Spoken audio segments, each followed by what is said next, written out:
just to fit in. I am me. I am not perfect, but I'm working on myself. Working to become the best version of myself.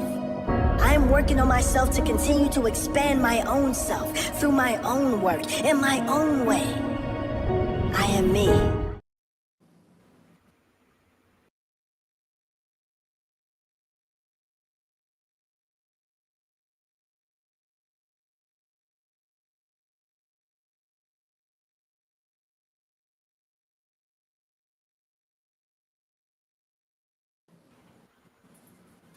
Good evening, good evening, good evening. This is your girl, Wanda GodsBratt of Watching Wanda's World on Wednesdays at 8 o'clock p.m.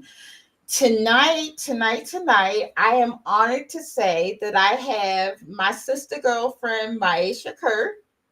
Maisha is the owner of Divas and Company. She is a master stylist. And she has also formulated something called Mother's Mix that we're going to talk about, and just an all around beautiful spirit, like always has been. And I have the pleasure of saying that I've known her for over 3 decades. We've also went to City College together. Good evening, Maisha. How are you, love? Good evening, Wanda. I am wonderful. Oh my goodness, the intro is just fabulous, as you are. Oh my goodness, like that is so inspiring for Black women. That intro is everything. Thank you so much for the platform that you bring to the community, and thank you for inviting me to be here. It's an honor. It is my pleasure.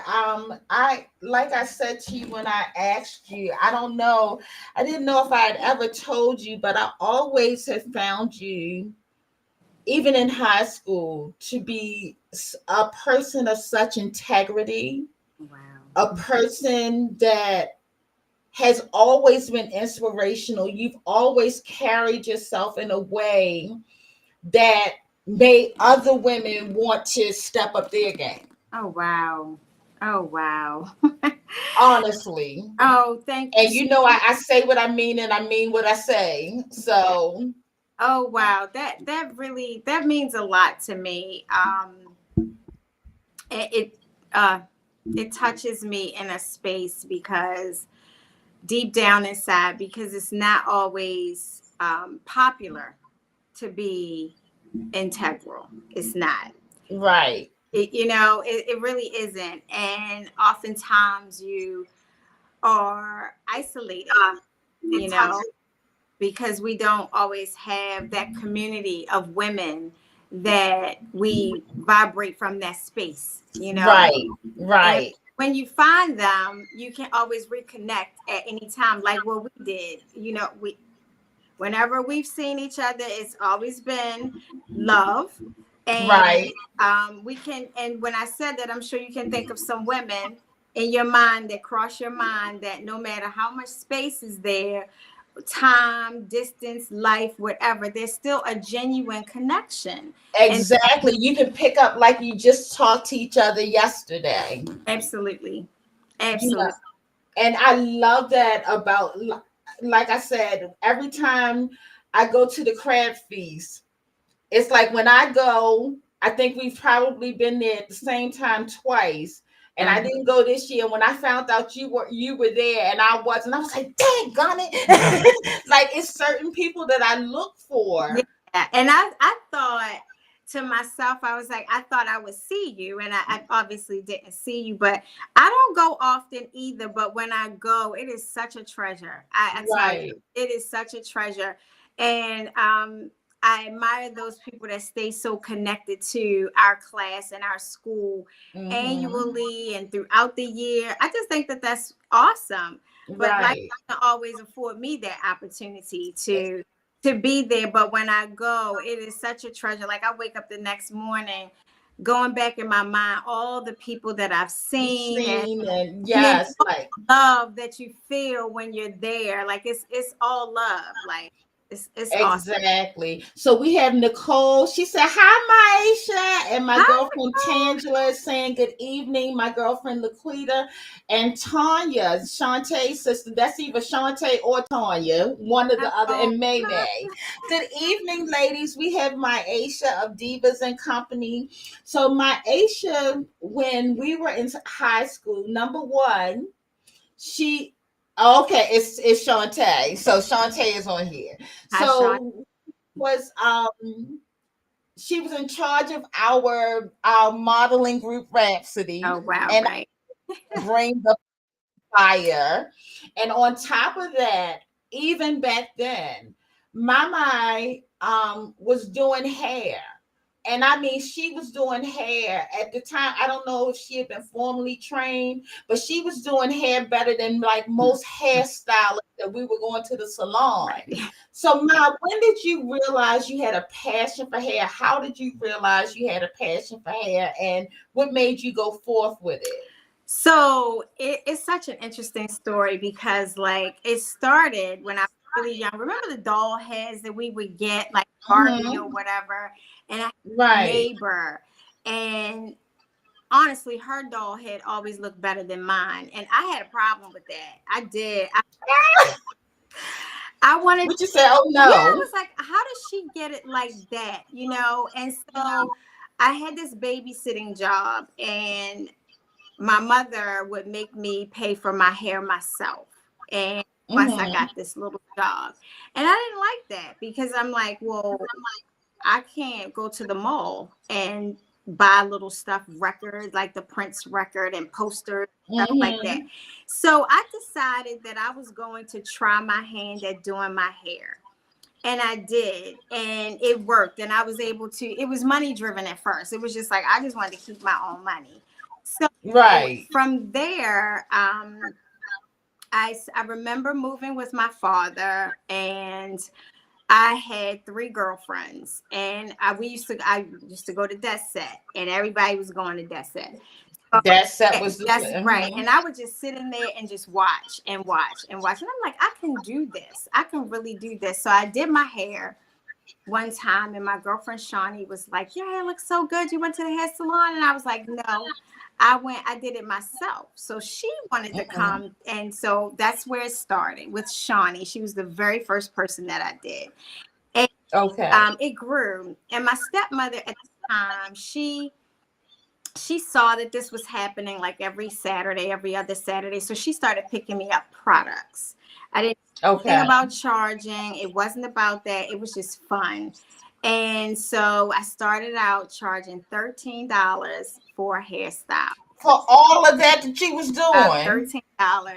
Oh, wow. And so it grew. And then by the time we were at City, more and more people, I think Leah may have been the first person at City. Yes, I used to come with Leah to your house. Yes. And so there is when it started to jump off, and it got very creative for me. It was fun, and on Saturdays. And then from there, I went to beauty school. And beauty school it's interesting because my mother did not support me. Although she supported what I was doing in the house, she wanted me to go to college. So she decided that she would send me to California with my brother for the summer so that I could get my mind together and come back and go to college. And I was like, I worked on him. I'm like, I'm not doing this college thing. It's not for me. I really, really want to go to hair school. So he had the conversation with my mom and was like, she's not going to do it. I came home and my mother said, the application was on the table. She said, you can go, but I don't want to have anything to do with it. So I had to go down to the hair school and find out how I could go to hair school without my mother. So I took out, did my paperwork and my loan and everything. And 3 weeks in, I was like, I can't do this, and I cried and all that because it was a culture shock. Okay. It was a culture shock. I went to beauty school when they were forcing young ladies to do something. So you had that mix in there, and I was not used to. We came from city, I was not used to all that. And I remember telling my mom, I'm not going to do this. And she said, well, one thing we don't do is quit. She said, you will at least finish. So I stayed. And I had this amazing relationship with the principal of the school who taught theory every day, Mr. Jackson. And I was just in awe with him, the knowledge that he had, the life, just the life experiences that he had. And I did that. And I graduated top of my class. I graduated on the, what is it called? It was called the Haircutting Hall of Fame. And I remember when I tried to do the haircut the first time, I did not pass. I didn't get it. So I cried again. And I stayed. And after everybody left, I stayed with the cutting teacher. And I was like, I don't understand why this is wrong. I need to know. Well, lo and behold, I got it. I mastered it. To this day, my name is still up on that Hall of Fame down at Baltimore City. I was just determined. I was like, this is crazy. Like, I got to get it. And my teacher, Mr. Darrell, he gave me my first pair of professional shears. Like, you get the shears in your box, but like I cherish those. That was a major thing for me.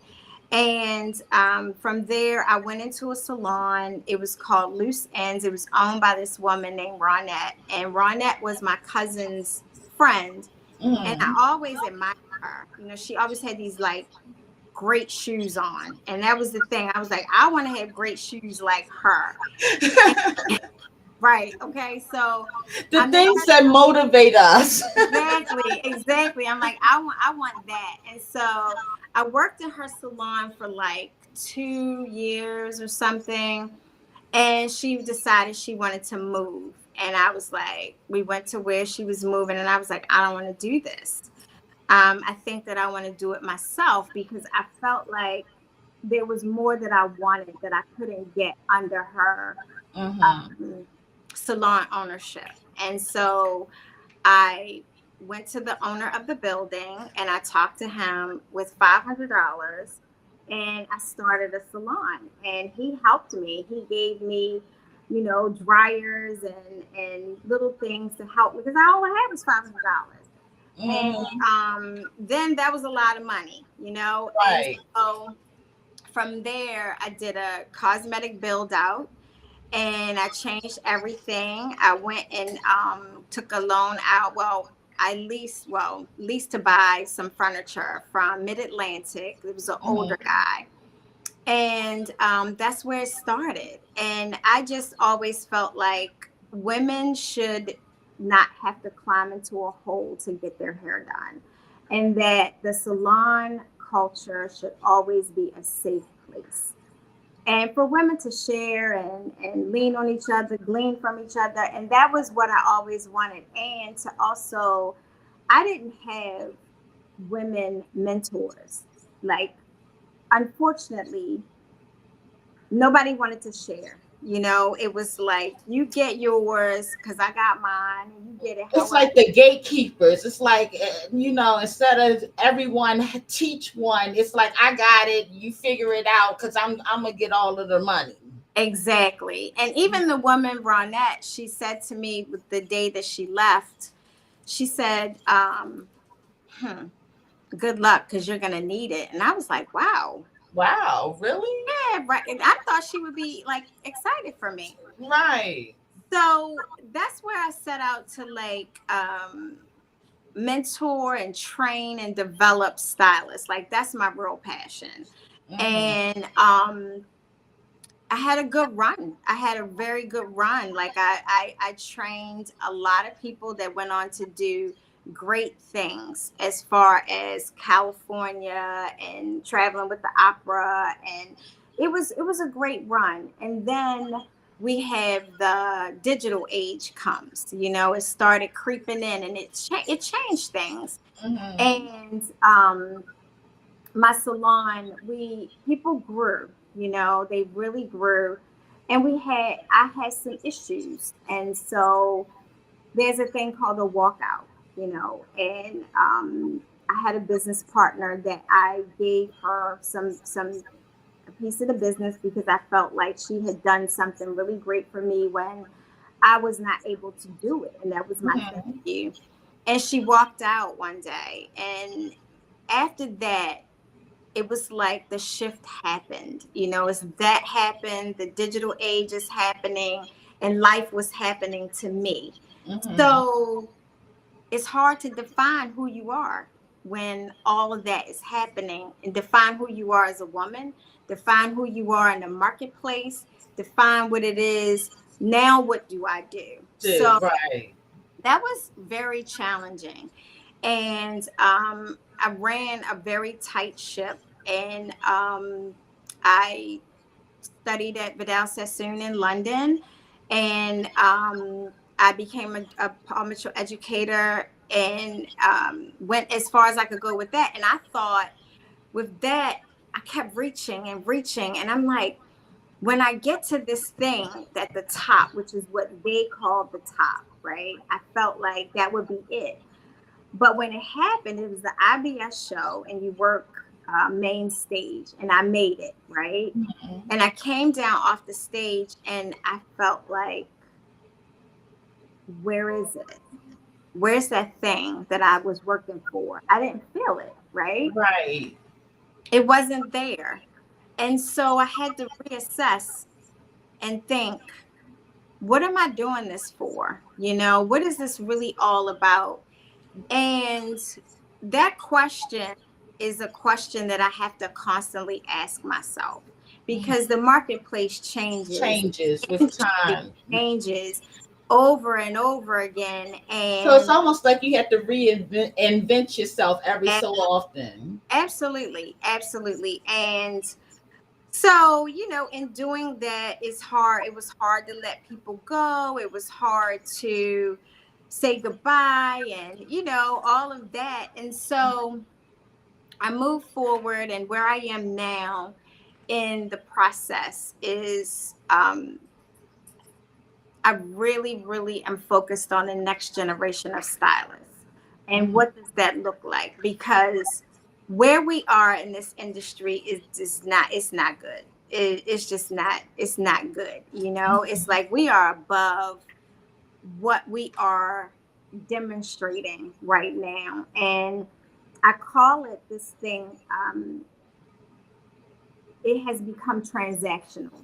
You know, it's no longer relational, right? Right. And that's when with the conversation you and I were having before we went live, was that integrity piece, that connection piece, and all those pieces. So what happens now, what I'm observing is that you want your hair done, sit down, let me do your hair, give me that money, and that's it. Right. So I feel like with a license, you have the ability to touch. It's not, you know, in a society where touching can get you locked up today. Right. So it's a huge license. It carries a lot of weight, but we don't honor it the way that we did years ago. And so it's not about, for me, coming into the salon, that connection, that relationship piece is a lot about me connecting into the woman that I'm servicing at that time. You know, what is she dealing with? Because when we touch somebody's head, they start talking, and they don't probably leave the salon and be like, I told her all of that. And it's just a natural reaction, because this is your center.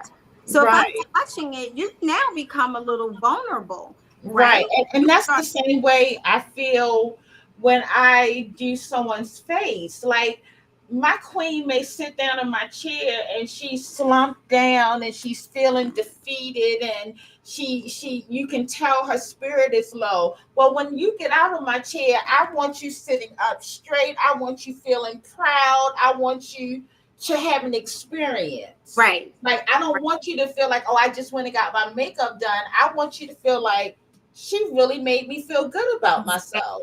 Exactly. And that's what it's all about. That's what it should be about.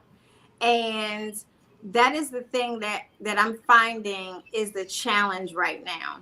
That coupled with there's no more community. You know, it's hard to find the community. And so, because we had the suites, that was another thing that came into play. And I think that it's great to have, a micro salon or be an indie stylist. And I think those things are great. But what happens is we start to become self-centered, and it's not about how can I help this other person? Like, I thrive off of creative synergy, that feeling in the salon. I thrive off of it. Currently, I'm alone, and it's fine because I get to set the tone without the other forces, if you will, that could be there. But I think that it's something that I have to do because I've been in the game so long that it's my give back. I have to try to instill in new talent, like, listen, this is the way you want to do business. Because if you do business this way, you'll stay in business. You'll stay in business. If you're just transactional, when they find somebody that's cheaper and, then your relationship is over. But that's the key word, relationship. When you build relationships along with it, that's the longevity of it. It is. And it builds the loyalty. Right. It's like, okay, so I know that these are the things that I have to do when a new person comes into the salon. There are certain things that I do to connect in, certain questions that you can ask, certain things that you can do, because that's going to keep that person coming back to you. And it has to be genuine. It can't just be exactly. Or this is something that, okay, I'm going to do this because I want her money. The money is a tool. That's number one. And all money ain't good money. No, money ain't good money. And some of it definitely needs to stay on the table.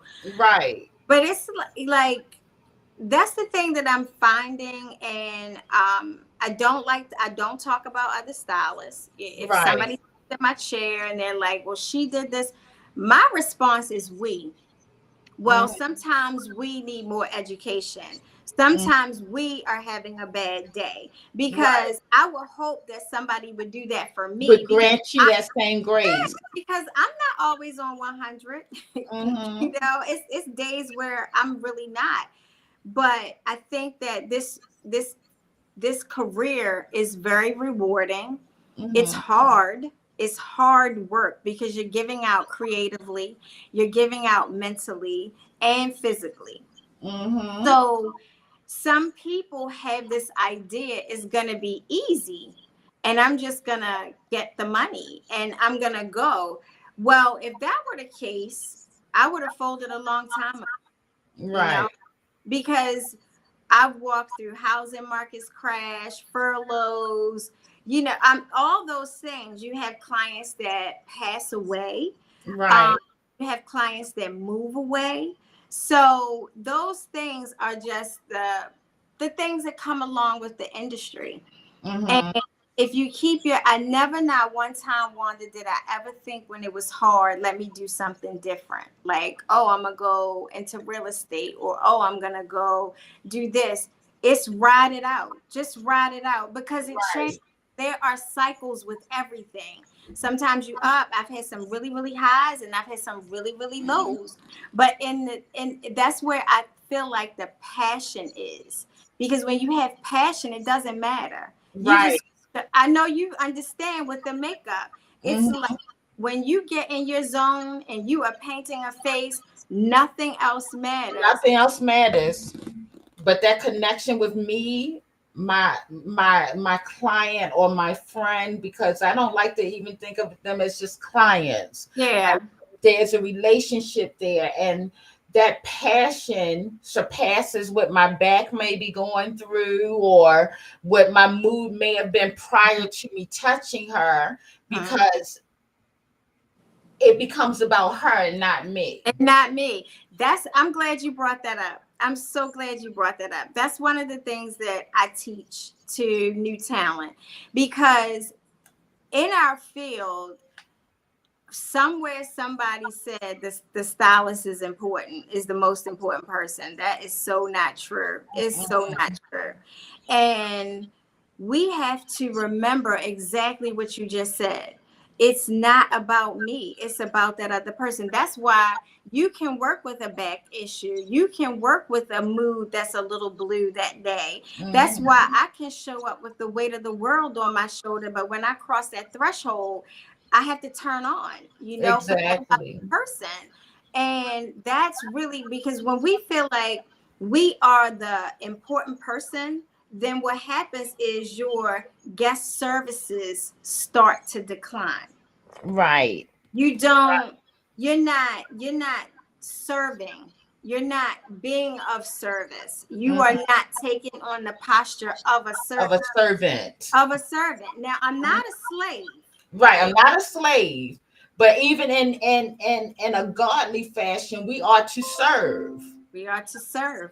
You know, and that's where a lot of people, they miss the mark because they think it's about them and they think it's about the dollar. If you give great service, the dollars will chase you. Isn't that a thing? And I had to, in that period that I was talking about when I was reevaluating everything, and that comes after you start trying different things and losing yourself and nothing's working, right? And then you get to that space where it's like, all right, let me look at everything. And what I realized at that time in my life was that I was doing that. I was chasing the money, right? And I had to start realizing, no, this don't feel right. And I don't like what is showing up. And I did the same thing after COVID. COVID was hard. And to stay open, we had to make things different. So I tried the booth rental suite concept. Okay. And I was historically Divas and Company is commission or salary. So the booth rental concept was, okay, I need the money because I need to pay my bills. And what I found was I had no control over how other people ran their business. And it's all under your name and your umbrella, so your name was getting tarnished. Yes. And I was like, it didn't take long for me to figure it out, you know, and I was like, okay, this is not working. Right. But now the question was, what do you do? Because it's not working. Like, I'm not going to do a knee-jerk reaction. Right. And so what I did do, which is why I'm alone right now in the salon, I let go of 5 people in a year span. And it was strategic. It was necessary. And it was a business move. Right. And I know that people looked on and was like, she's crazy. No, I'm not crazy, because you don't build something up and then have it die because the thought patterns and the work ethics and all that aren't in alignment. Right. And I had to look at it that way. And so this whole boss culture, I heard something before that said bosses think for today, CEOs think for the company, right? And when I heard that, it hit me like a ton of bricks. And I was like, okay, you know, because if I'm trying to make sure that I leave a legacy, then I have to make hard decisions. Right. For the longevity. Right. And that was not easy. You know, it was not an easy decision to make. I spread them out. They were strategic, but I was very communicative with everyone involved. Like, this is the direction, we're going in a different direction. And these are the expectations. And I'm going to give you enough time to figure it out. And if you can't figure it out, then in my mind, you're going to have to go. Right. So that's where I am now, you know, and I'm working alone. And It's stretching me, it's growing me. I do interviews every 2 weeks, but I am deserving. I'm not desperate. I know Exactly. what it is I give. I know exactly what it is that you will learn working with me. Therefore, there's a standard that I have to keep. I was going to say, you have a standard, and if you can't meet that standard, it's alone but not lonely. That's what Leah said, and May says that shows your growth and maturity. You have a certain standard, and there's a protocol, and there's a standard of excellence that you've always had. So why would you accept anything under your umbrella that's less than? Yes, and that's what I was doing. That's what I was doing because of the fear that I wouldn't survive, coming out of COVID. There were a lot of things around like, oh, you can get this money, well, I had independent contractors. So I couldn't get the money. It was for employees, right? So that was that. And when I started going into work and feeling sad before I got there, not good.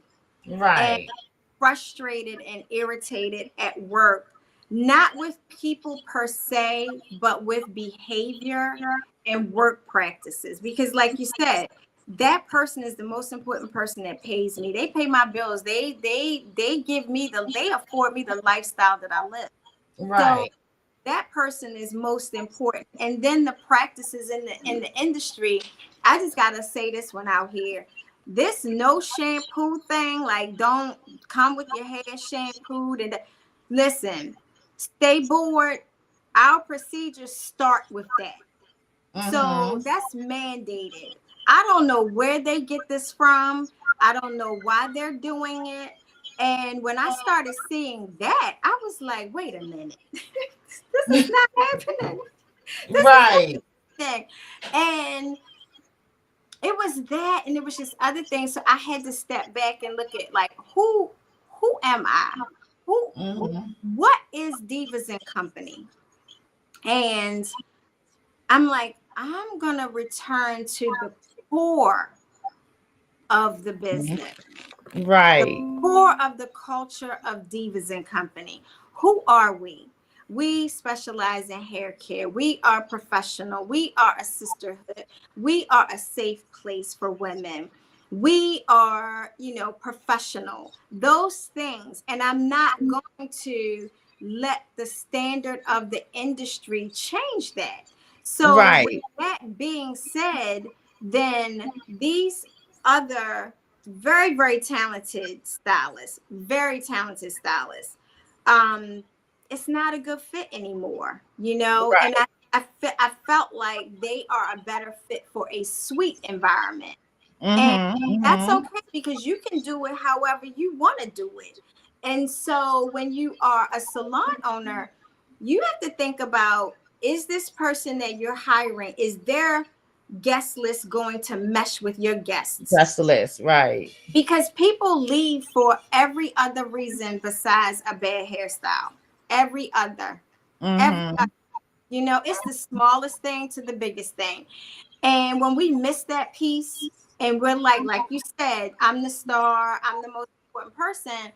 Oh, I do great hair, they're gonna come back. Let me tell you something. These babies out here doing hair, them sisters are bad. They are. Yes, they are. These young girls, they're coming for you. So don't think that for 1 second that you are that good that you can treat people. That you can't be replaced. You can't. There you go. And I watch it. I watch people's guest list go up and down, but they never reach that peak again because they got stuck in that mindset right there, and it's like you have to just decide. And I made a decision. And so my thing is, I want to be able to, and I will, give back to the new generation of stylists coming through, and the stylists that feel like, okay, I went over there and I tried it and I don't like it and I need to find my way back. Find my way back, How reinvent do I do it? themselves. Yeah, because I had to do it. You know, I really had to do it. And you and I talked about the importance of rest the other day. And even in that, a lot of creative people get burnt out because for a lack of rest, not understanding how important that is, because we give out so much. We give out, yeah, it's a lot that we're giving out. And if we're not replenishing that on a regular basis, then it's like I'm telling you about this thing right here, the phone. Girl, oh my gosh, like that was like a whole game changer. I never gave my phone number out. If you were on my client, one of my clients, and you had my phone number, we had a relationship beyond the walls of a salon. Right. COVID changed that, right? It was a lot of communication on different levels that you had to do to keep that clientele, keep them, you know, in your chair. And I had to, because I don't believe in this should be a part of your service, right? Right. My phone and what's going on in my phone should not interfere with what we have going on right here. And that was a huge fight for some stylists, you know? Right. And my thought is, how do you feel if your doctor walked into the exam room and he's on his phone or she's on her phone? Exactly. How would you feel if your waiter walked up to you and was like, wait a minute, yeah, I'm gonna be there at 8 o'clock, whatever, and you trying to order your food? It goes both ways. Exactly. What do you expect from other people? And are you willing to give that to other people? Now, granted, we're women, we have children, we have lives, we have whatever. Do I check my phone throughout the day? Absolutely. I do, because I have a daughter. Right. But when I was trying to wean myself away from the phone, I had to put it in my office. And I had to teach my family and everybody, like, look, I text you, I called you, I was on the floor, I'm working. But I was running a business. Exactly. I was running a business, and that business affords me to be able to have a roof over my daughter's head, to put food on the table. So I'm going to give my business my full attention. I'll check you on my break. Yep. I feel you on that. Because when I am doing a client, I'm not on my phone, and I don't want you on yours. Because number one, you so busy trying to talk on the phone that you're interrupting what I'm trying to do to your face. Exactly. You know, I get you on that. Yeah. I definitely get it. We need them. They're necessary, but I believe in having boundaries. And so there are zones in the salon where you can talk on your phone freely. Go on the other side where there's no one. I don't care about that. You can, but your client better not be sitting there waiting for you. That part here, that part. And so it's a whole mental shift that has to be taught. And so it's different, it's challenging, but I'm here for it, you know. And in these interviews, I'm listening carefully. Even the interviewing style had to change. I had to talk to some people in human resources. Like, okay, I'm doing something wrong. Like, what am I doing? And what I found was that they are having trainings on the new interview, right? Because we have to listen for things that we didn't have to listen for before. And so to get the right people on the bus to drive you so that we're all going in the same direction. That takes a little bit of work up front. That's why I've spaced them out. I can't do them every week. I can't. Because I'm listening, and I'm also you're processing. I'm processing. And you letting it marinate, and is it going to be a good fit? And yeah. Oh, Shantae, she just sent me another message. She said she's loving the interview. You're awesome. Oh, thank you. So I wanted to talk to you. Like, you went to Vidal Sassoon in London. Can you please tell me about that experience? I want to get to London one day. Oh my gosh, it was the best thing ever. It really was. Like, again, in my life, I saw something and I'm like, I want that. I want to go do that, right? And again, I get there and I call my mother and I cry like I made a mistake. Oh my goodness. And she said, well, I want you to go to sleep and tomorrow call me and let me know if you still feel the same way. It was the most rewarding experience because I stayed in a bed and breakfast and it was nothing but students, makeup students, hair students, students that's learning English. It was just all students. So, and it was the mastery of hair cutting. That's all we did all day long was hair cutting. Okay. It was a 4-week program, but I stayed for 5 weeks. And to be quite honest, I cried when I came back. On the plane, I felt like I was climbing back into a box because it was so big there. You know, it was just big. It was like New York on steroids. Okay. It was so big and so much creative energy with all these different people learning all these different things. And that's how I landed in for Paul Mitchell, because I came back trying to find the bigness of that it. same feeling. Yeah, I was. And that's how I ended up going for that. I had a photographer that we did a lot of shoots and editorial work together.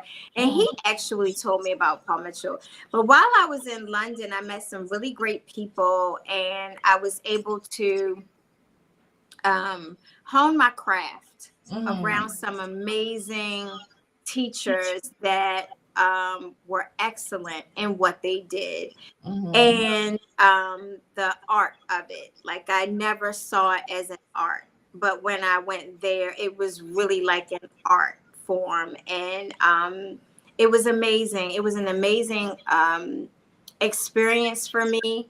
I kept in contact with a lot of the people, and then over the years we lost touch. And I know it was horrible to kind of go through that part, but life was happening so fast, nobody was there. Right. But I encourage anybody to go overseas and just experience just the way that people live on the other side of the pond. And it changes the way that if you're a creative, it changes the way that we view creativity. Okay. Yeah, it does. It broadens. I'm not gonna say change so much. It expands it because we know now that that's where all of the trends come from. Right. So, you know, when something there, I'm like, we're not doing that in the States. I don't think so. But then 2 years later, we're doing it. But now everything moving at the speed of light is probably going to be 2 weeks later. So, yeah, like I would definitely go. I was never even when I travel now, I'm not a touristy person. I kind of like hang out with the natives, if you will.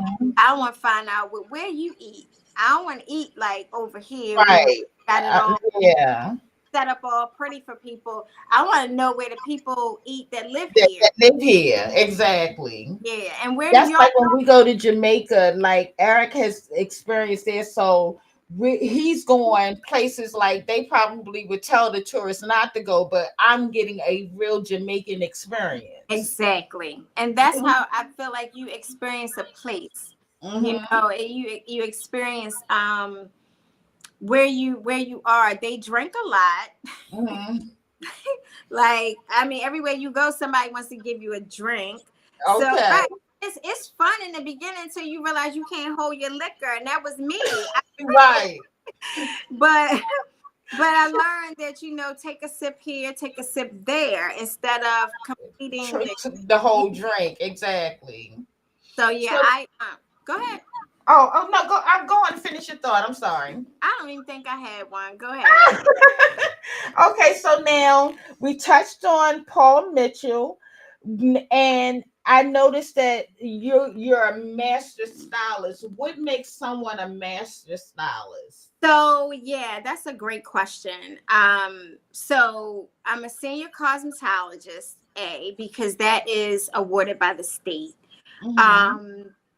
And so a master stylist is one that continues to educate and master.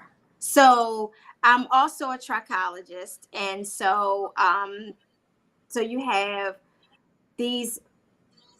I have these different bodies of knowledge that I have that all surround the cosmetology, or I'm gonna say hairstyling. So Mm-hmm. what makes one a master? Nobody gives you that title. You claim it for yourself, and that's what Oh, I that's did. right. Yeah, Okay. I claimed it for myself because I felt like You've put in the work. I've put in the work, I've studied, I've trained, and my life experiences behind the chair. Mm-hmm. Um, there is very little that I would be intimidated by behind the chair, but there are things that I don't choose to do. I just don't choose to because I don't see me mastering that, right? But can I do it? Absolutely. But I don't choose. I'm not gonna. I don't braid like that, right? But Right. that's what it is. It's more of a personal claim for yourself. But one that you've earned. Yeah. I mean, because not, I don't know of many stylists that can say I studied in London. Yeah. And I don't know. Look, I've been natural for so long, but I know Paul Mitchell is a name that's highly recognized Yeah. in the industry. Yeah. So you've And earned that title. thank you. And with Paul Mitchell, every year we had to get certified in haircuts Mm, and color. So okay. I was with them like 10 years. That's 10 years of two certifications a year. Mm, So that's a lot of training. That's a right. lot of training. And And your color game is phenomenal. I look at Leah's color. Cause see, I'm a kitchen beautician, but but you I do look a at great Leah's job. color and I be like, that is nice. Thank you. Thank You know, you. when I'm on your page and I'm looking at the different queens, I'm like, she's doing that. Thank you. And you know, there was also, I'm going to say this to the people that are listening. I hope that some creatives hear me on this. Like when the digital piece happened and social media came and life was shifting, the salon was shifting. I remember questioning myself and questioning my ability. I really do, because I'm looking at all these images. It's real. It's so real. I'm looking at all these images and I'm thinking to myself, well, where do I fit in now? This is the trend, and I'm trying to do this whole thing. And I remember one of my guests said to me, I was sharing that with her, and she said, "What is your question? Like, I don't understand. What are you questioning?" I was like, "Because I'm not doing this right here." And she was like, "But you don't have to, and you can."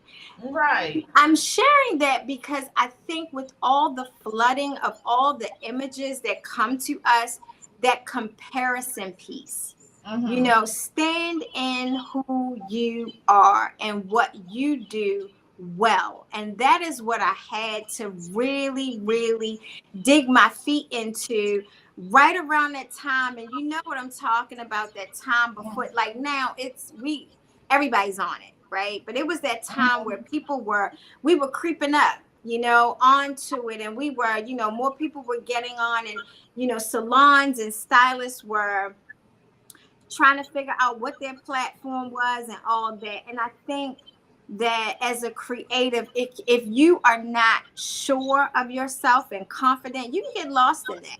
And I But you know encourage what? I'm gonna say this to you. Stay in your lane because they, there's no traffic in your lane. yep, You are a master like stylist for a reason.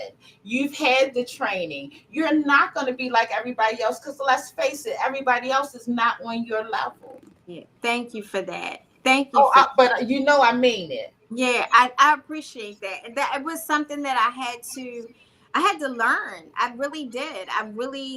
It's something about when a woman goes through transition in her life and we just start to question. It could Everything. be a Yeah. divorce, it could be a death, it could be a move, a career move. You just question, but the thing that is going to always be solid, that brings you back, like you said, what is your lane? And I had to figure that out. I had to figure it out, and I had to own it and stand in that. And no matter what I see, I'm inspired by other stylists that are great. I'm inspired, but that doesn't necessarily mean that I have to do what they're Do what doing. they're doing. Exactly. Because I know for me, when my body retired me, I went through so much, like mentally, it made me feel less than, Hmm, you know, and God put it in my spirit, but there are other things you can do. And look at this, exactly. you Exactly. know, I'm, Exactly. he put it in my spirit that I just have to be authentically me. Yeah. I have a natural knack of making people feel good about themselves. And I wanted to bring some positivity to this internet world, because Absolutely. you can look on it and you can find all of the negative in the world. But Mm-hmm, where's that feel good piece? mm-hmm, mm-hmm. I Absolutely. want it to be the feel good. Exactly. And that is why this platform, like I said when we started, it's just so beautiful. It's Thank you. necessary, and it's so beautiful because, like you said, the negative piece. And I don't think that everybody understands the negative that they may put out. I don't think it's all malicious. I don't. But it's Right. something that are subliminal, that people are not thinking, what are my viewers going to think, the insensitivity to Mm-hmm. certain things. Mm-hmm.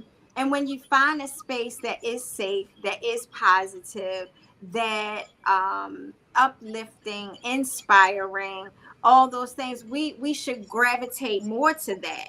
And Right. because iron sharpens iron. That's what the word of I God says. say that all the time. Oh my goodness. Girl, It's girl, true. we are here. Yes, it's true. And And even when I do my makeup lives, I normally come on late at night because I'm an insomniac, and I have a whole like community, believe it or not, in the wee hours of the morning that looks for me, and that they say I make them feel better, and even in dealing with chronic pain, like they feel less alone, and and Mhm, I show them that, because sometimes I can't hide that I'm hurting, but I'm mhm. fighting through it. So I'm Yes, telling them to, you can acknowledge that you're having that pain, yes, but don't let it defeat you. exactly. And that can be mental pain, emotional pain, and physical pain, or physical pain. Exactly. Yep. As long It's as you don't lose your spirituality in the process, as long as exactly, you remember to whom you belong, and you exactly, and you turn to Him. exactly, exactly. I agree 100%.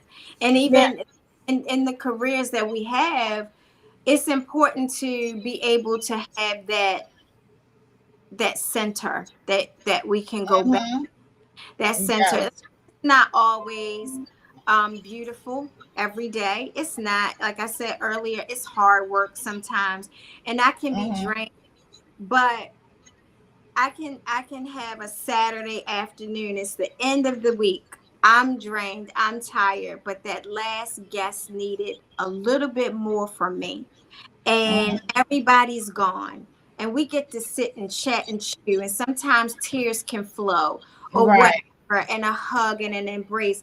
That's when I get in my car, I'm like, this is why I do it. This is why I do This this. is why I do this. Makiba said Divas is an entire experience. And Oh, Nicole, hey.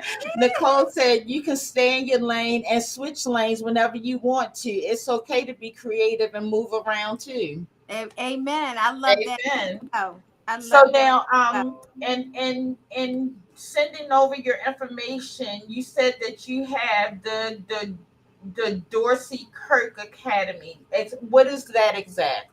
So the Dorsey Kirk Academy is, like I said before, the next generation and of hairstylists. And I have always been a teacher. Like that's what I do on the floor. I'm teaching, and the Dorsey Kirk Academy, my mother's name, Dorsey, her maiden name, and Kirk is my last name. Kirk means church. So that's why I made it the Dorsey Kirk Academy, I love was that. for my mom and because that's who I am. Like I'm a woman of God, period. It's going to be who I am is infused in everything that I do. And so I sat down with, I was helping a sister. I was helping a sister with her situation. And I have been sitting on this application for the state MHEC for like 6 years. And one morning, God was like, go get that application. And I pulled it out and I'm like, why am I not doing this? Like I'm helping this person. But and then that had to be a courageous conversation right there as well. And I set out to do it. And I was very prayerful about it. And I was like, God, I don't know where to start, how to start, whatever. And there was one woman she came to the salon one day and God said, ask her to help you. And I was like, what? Found out she was a curriculum writer. She was a woman's, what are they called? The woman's head of the woman's at her church, the women's ministry. So we worked on a curriculum for 2 years. Every Sunday we got together and we would work on this curriculum. And it was important for me for who I am to be a part of this school and the curriculum. And it's because like I started out saying, we're touching people's heads and it's the transference of energy and spirit. So, if I'm going to teach you, I'm going to teach you the right way. I'm going to teach you the way that I was brought up, like through the school's Baltimore Studio Hair Design, that piece, but also the Maisha piece. And the Maisha piece is bringing God into everything we do everything unto the glory of God, right? And so that's where that started. And so then this year, it was Memorial Day. I met this woman that was a school owner and she was getting rid of some stuff. And I didn't know she was a school owner. Somebody just said, hey, call this lady. She has these items, whatever. I hooked up with her. And I said, well, are you a salon owner? You closed your salon? Like, why do you have this furniture? And she's like, I was a school owner. Come to find out, I had done education in her school before, right? But never met her. So she's like, I'm closing my school. And I'm like, why? I said, I'm opening a school. And her whole face changed. And I was like, what's a boutique school? Like, I'm not going big like what you were doing. Right. And she said, I wouldn't advise that for anyone right now. And I'm like, why? And she said, there's this thing called gainful employment rule, and it has changed everything. So I could not talk for 2 days because I was like, God, you did not tell me to do this for this to happen. Right. And what happened, what is happening is that there's something before Congress right now, whether beauty schools, truck driving schools, all of these private career schools, are they going to push them into the high schools and community colleges to cut the tuition costs? So we're waiting to hear all of that. But after 2 days of silence and then starting to kind of like catch my breath, and it knocked the wind out of me, I realized on the back end of the curriculum, there were workshops. So I'm like, you still can start with these workshops, right? And that's where I am. And because it all is not lost. And the state allows us to have 2 apprentices at a time where it used to be 1. So, it's still going to happen. I don't know what's going to happen on a federal level right now, but I do know that whoever comes through will get a quality education. They will still be able to sit before state board and get their license and learn how to do things the diva way, which is it'll set you up for success. So right. that's where Dorsey Kirk Academy came from. I love it. I also love how looking at your brother, because your brother and Eric knew each other growing up, and so therefore, like, I met him and didn't know he was your brother at the time. So and we became Facebook friends, and how he just gives you all the glory for, like, he honors you in such a way, like he says you're the glue that holds the family together. and he, the love he has for you as his sister, as his daughter's aunt, as his niece's mom, is so evident, and it's a testament to who you are. Thank you. Like, the love is like, you can feel his love from you for you radiating off of his page. Thank you. Yes, thank you. That my family is everything to me. My mom left this earth and she never said it, but I know she charged me with taking care of her girls. I just know it. And so that's where I am. That's where I stand in my family. It's not always easy.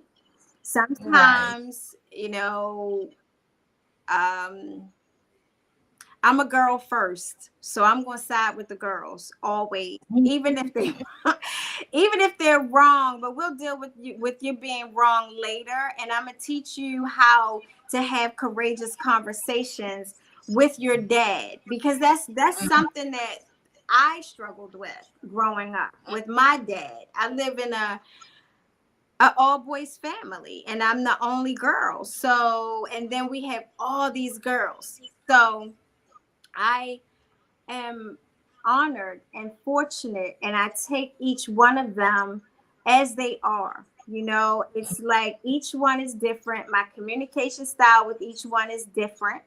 How I deal with each one is different. But it's important to me to have relationship because of the world that they're coming up in. They're coming up in a whole different type of situation, and I didn't see me stepping into my mom's shoes. I didn't see that, but it happened, and I am grateful that they find a safe, soft place to land with me. You know, even if like I said, even if it's a tough conversation.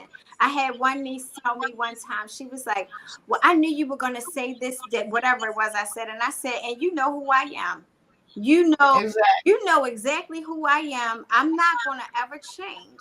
But those are the things that we have to teach our girls. We have to teach our girls how to stand, how to be integrous, and the things that they do, you know, how to use your voice. Exactly. That's important, you know, and we're still working on this part, the picker. You know, I didn't pick some that were wrong. And I will share, I'm transparent, you know. Oh, I had me wanting him too. And let me tell you how that's going to end up. You think you love him, but if he did that, he's not going to stop.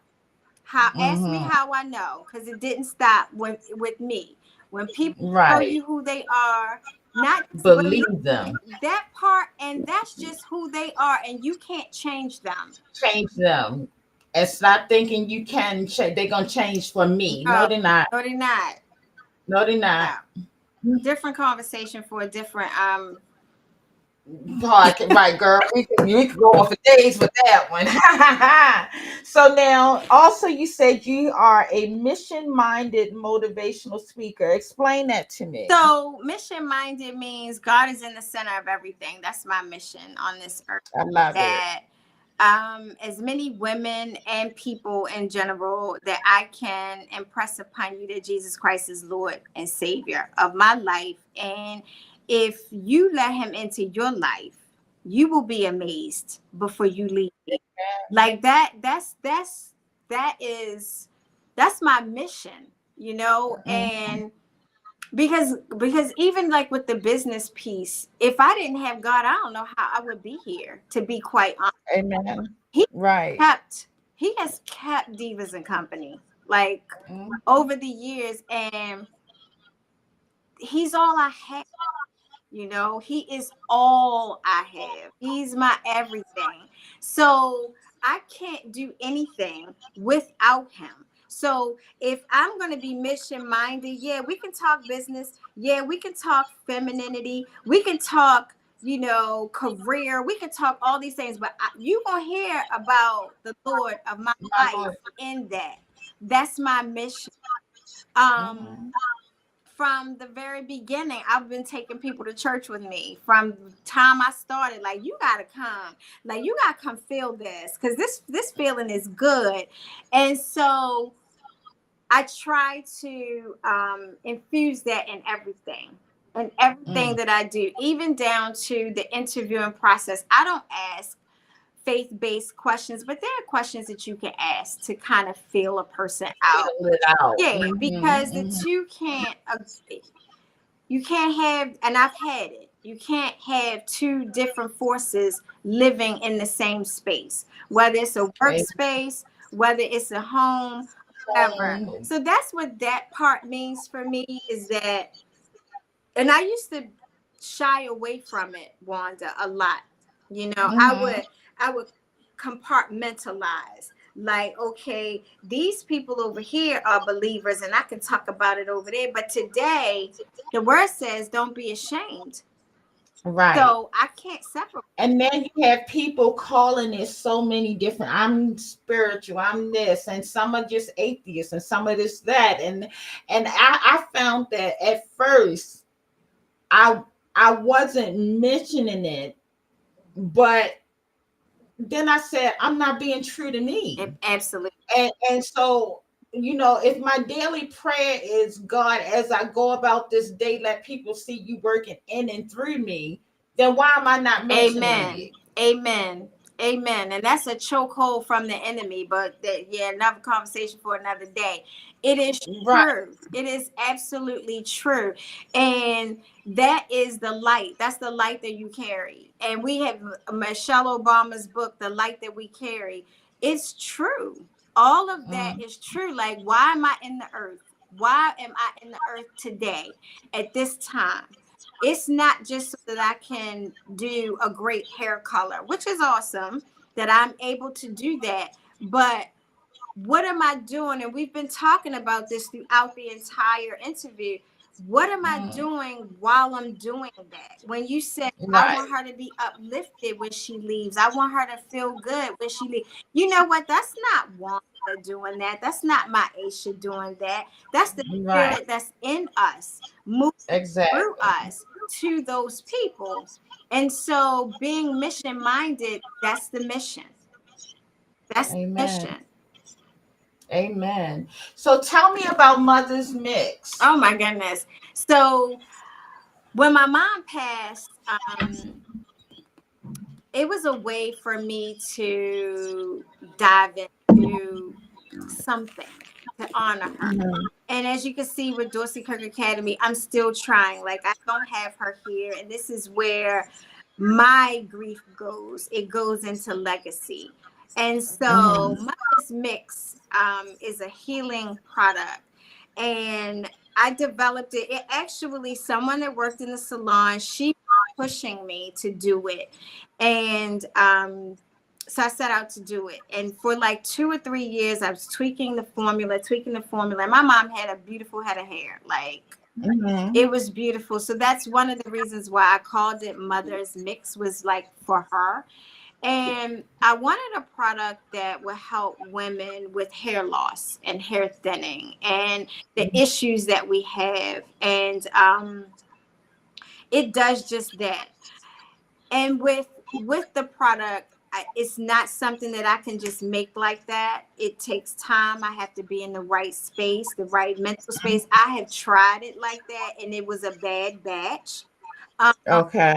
and I may not have known it was a bad batch until somebody came back and was like, "Did you know that this time it was?" It's a work in progress. Mhm. Constantly picking it up, putting it down, picking it up, putting it down. I think now I'm more confident in it, the product, because I was afraid of it for a long time. I was really afraid of it, afraid to talk about it, afraid to push it, afraid to recommend it. And now I'm not there. So as it grew, I had to grow with it as well, because Right. kind of putting yourself out there. Right. I could, there are a lot of products on the market. I can call somewhere right now and I can get a shampoo and I can slap a label on it. I didn't want to go that route because Right. I can't push something that I don't believe in. I have to know that it is true and it's good and it works. But my confidence around it the first few years was not good. It wasn't. I'm like, don't talk about it too loud. I don't know. But now it's like, this is my product. This is what I'm doing. But I'm changing as well. The product is changing. I'm changing. And it's a game changer, to be quite honest. It's like over 15 ingredients. It's like 5 or 6 stimulating growth ingredients in it, and like a slew of oils, carrier and essential. It's just, it took me a long time to get here with it. To get it right. Exactly. And the love of all the people that come through, giving me loving, kind feedback. That's the part that I was like, okay, it's catching on. They really like it. People really like it. When it's out, it's out. And people are like, well, I'm almost out or whatever. And that was a confidence booster for me with it. And Right. so yeah, it's that I don't have the support that I need. I tried online one time. That really didn't work out for me. I don't like going to the UPS store fulfillment. I don't like that. It did not work for me. And I feel like you need people that's their goal. That's what they are charged to do. That fulfillment piece, it didn't work for me. So in that, learning the what works and what doesn't work, and people coming back and say, I tried it for this. Did you know that it does this? Like Denise told me, I was on vacation and I got sunburn and I used the mother's mix and it was great. So you need to add that to it. Right. So that's what people would come back and tell me that. Right. And I don't know. I'm so grateful. I never thought about just now that I'm not afraid of it anymore until you asked me the question. I'm not afraid of it anymore. And I've had people. Yeah, it's authentically you, and you put your heart and soul in it. So with God being the head of your life and in charge of everything you do, anything you touch is going to turn to gold, sweetheart. Amen. And with that, I had to start in the beginning. I prayed in the beginning, but then somewhere along the way I stopped. Now I have to pray before and over the mixture while I'm, because processes to it, bringing it all together. It's different pieces that have to be done and they have to sit and all that stuff. And it's like, I have to be in a space in order to touch it, And Right, a positive frame of mind yes, and energy. yes. I get that. I get You that. can't say healing and then all my stuff is going Right. not going. I'm angry, but I'm talking about I'm gonna heal you with this Right. mix. Yeah, I'm no, this mixing don't up, mad mix. at somebody and then just Right. but Yeah, that doesn't work. That doesn't work. No, it doesn't. And so, it was a time where you have these people in your ear and it's like, oh, you need to do this with it and make it big and da, da, da. And I was like, I'm okay with small batches right now. I'm okay with that. I'm not trying to get rich. I'm trying to heal. Heal. People's. That's powerful right there. Yeah, because that was a powerful statement. Yeah, the riches come, but when the intent behind it is to be rich, it often can fail. Goes to the left.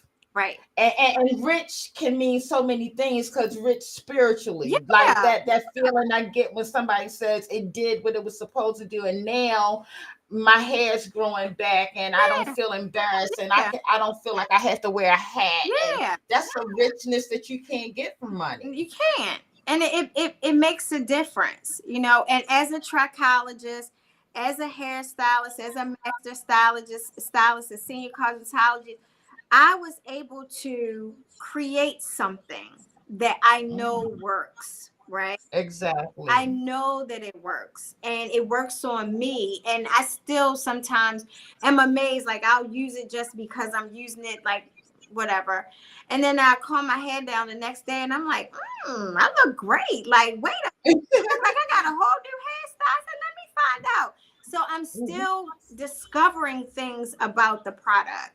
And it's that balance, that juggling act though. Nothing gets what it needs at the time that I think, you know, and God's timing. I'm still learning that. I'm still that's an everyday walk with me with certain things. Because I feel like I recently finished a batch because I was off. But I felt like I should have had that batch done last month.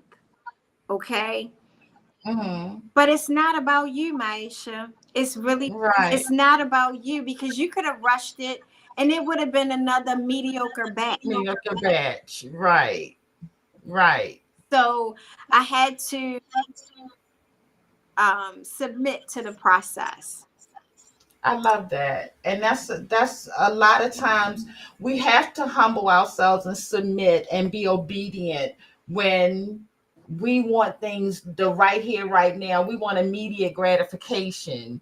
But that's not what it's about when you walk with Christ, because he has to get the glory. Yeah, absolutely.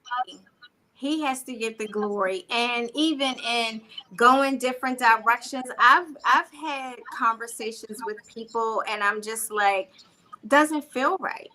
It doesn't feel like that's what I want to do or whatever. And today, not always, I sit with things. I sit with them. I can't make quick decisions. I'm mulling things over until it feels right. In my soul, right? I understand that. I can't move, and I've done it my way for so long that it's like, okay, I don't. At 50s plus, we want to minimize the mistakes. So why not? We want to say we've learned something along the way. Why not slow down and take direction from the master? Why not? What? I get you. I definitely get you. So now, Maisha, in closing, okay, where do you see Divas and Company in the next 5 to 10 years? What do you hope for yourself personally and professionally, and like all of that? Oh wow, that's such a loaded question, Wanda. Woo, wait, girl, that's what I do. Well, I'm gonna be totally transparent and honest. Right now, it's day to day. You know, I don't know what I want for the next 5 years. What I do know is that I want to pour into the next generation of stylists. However, I can do that. I also want legacy. I want for Divas to stand long after I'm gone. That doesn't necessarily mean that someone in my family has to take it on, because you have to love it. And if you don't love it, you won't be able to care for it the way that I did. So that part is important to me, the legacy piece. And when I say taking it one day at a time, right now, I'm looking for that new talent or that raw talent that I can pour into. That is going to help me decide what happens next. The immediate thing is that in 2024, my classrooms will be built out. That part I do know.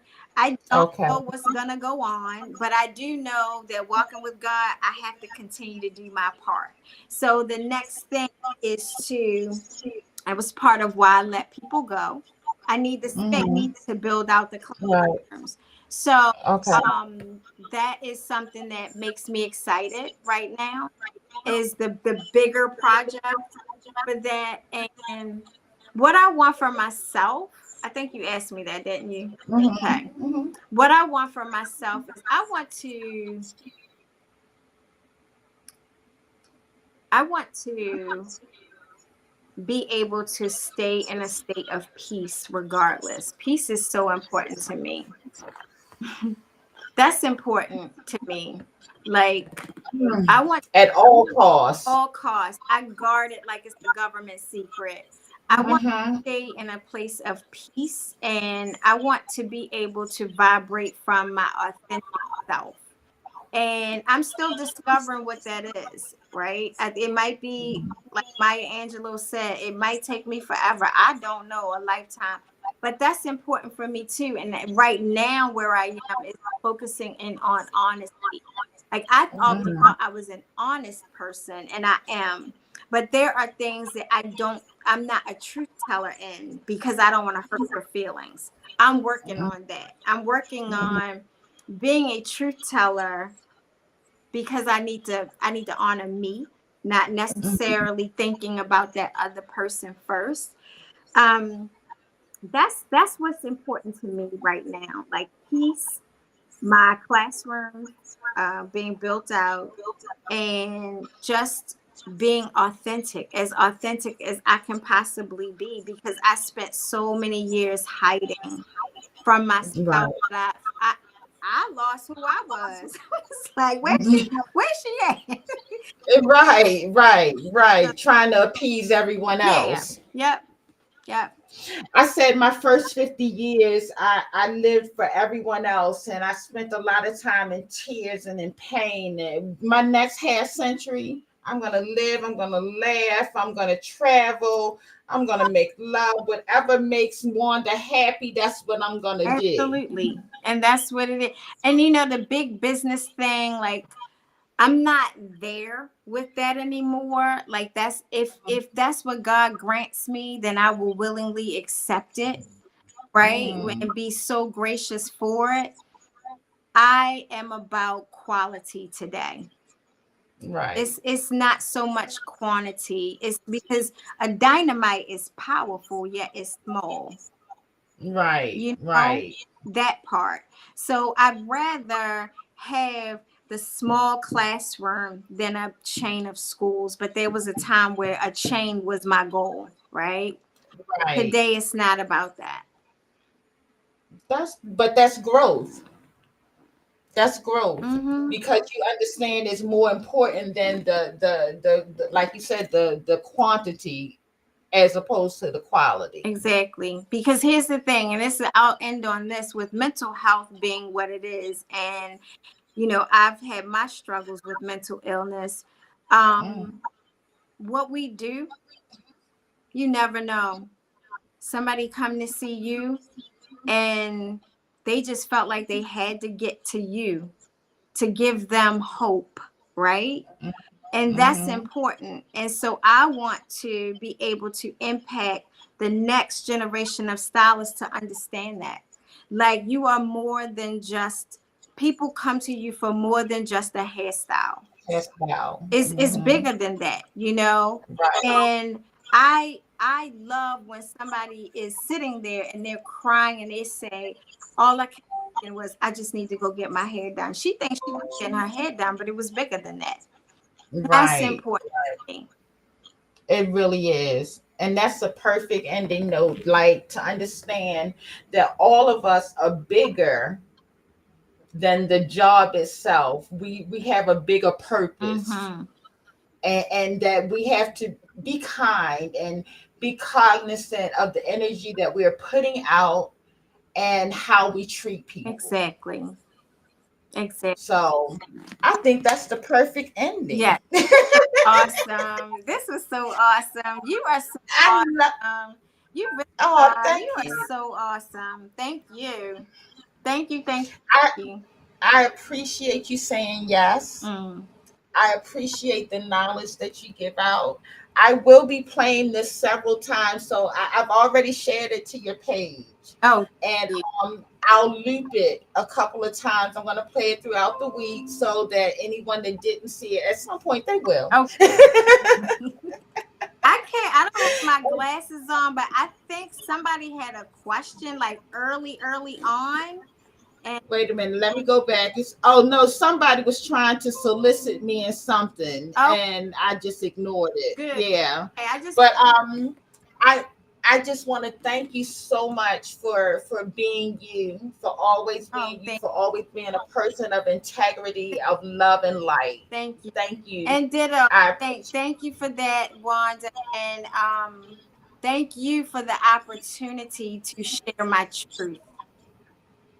Oh, you're so welcome. Thank you so much. And anytime you need a platform, you got it. All right, baby. Love you. All right, sweetheart. I love you. And I'll talk to you later. Oh, look at the puppy. Okay.